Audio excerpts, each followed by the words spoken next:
হাসিনাও বলতো নির্বাচন কেন দেব, ওই তারেক যে আইসা দেশ চালাবে এইটার জন্য। এখনো এই সরকার বা সরকারকে যারা নির্বাচন পিছাইতে বলে তারা বলে যে নির্বাচন দিলেই তো বিএনপি ক্ষমতায় চলে আসবে, এই জন্য দ্রুত নির্বাচন দেয়া যাবে না।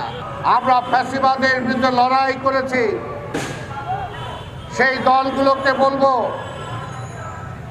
আমাদের ঐক্য যাতে নষ্ট না হয়, পাশাপাশি একটি নির্বাচিত সরকারের ব্যাপারে যাতে আমাদের দ্বিমত না আসে, কারণ নির্বাচন ছাড়া কোনো বিকল্প নাই। নির্বাচনে আমি বুঝতে পারি না যে তারা কিভাবে বলেন, হাসিনাও বলতো নির্বাচন কেন দেব, ওই তারেক যে আইসা দেশ চালাবে এইটার জন্য।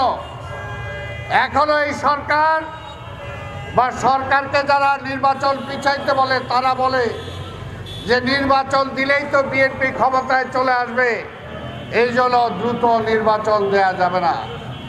আসলে তারা জনগণের উপরে তাদের কোনো আস্থা নাই, জনগণকে তারা বিশ্বাস করে না। জনগণ, আমি বলতে চাই, বাংলাদেশের জনগণ কখনো ভুল করে নাই। 70-এ ভুল করে নাই, 71-এ ভুল করে নাই, 75-এ ভুল করে নাই, 90-এ ভুল করে নাই, 24-এ ভুল করে নাই। তাই সেই জনগণকে আপনারা অনাস্থা নেওয়ার কোনো কারণ নাই।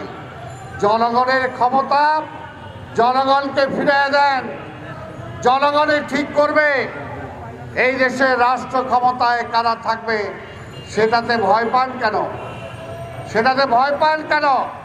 জনগণ যদি বিএনপির পক্ষে থাকে তাহলে আপনারা মুসলিমেরও কয়েকজন নিজেরাই খালি দেশের ভালো বুঝেন, নিজেরাই গণতন্ত্রটা ভালো বুঝেন, আর পাবলিক গণতন্ত্র বুঝে না, পাবলিক তার দেশের জন্য ভালো বুঝে না, আপনারা কয়েকজনই ভালো বুঝেন।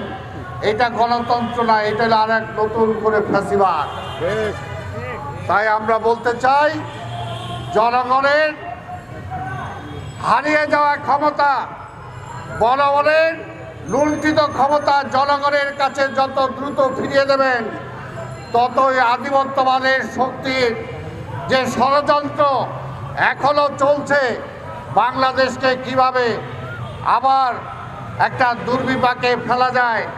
আর ওই পাশে ফ্যাসিবাদের মাথাকে রেখে যখন বলছে তিনি নাকি কাছাকাছি আছেন, যে কোনো সময় বাংলাদেশে ঢুইকা পড়বেন, তাই সেটা থেকে যদি রক্ষা পেতে হয়, বাংলাদেশকে যদি আরেকটি অরাজকতা থেকে রক্ষা পেতে হয়, ওই ফ্যাসিবাদের হাত থেকে যদি রক্ষা পেতে হয়, তাহলে নির্বাচন ছাড়া কোনো বিকল্প নাই, জনগণের ম্যান্ডেট ছাড়া কোনো বিকল্প নাই। তাই আসুন, আমরা দেশে কোনো বিভ্রান্ত চাই না, দেশে কোনো অরাজকতা চাই না, আমরা একটা নির্বাচিত সরকার চাই। একটা নির্বাচিত সরকারই দেশে এবং সারা পৃথিবীতে জনগণের পক্ষে কথা বলার যে কোনো অধিকার তাদের আছে।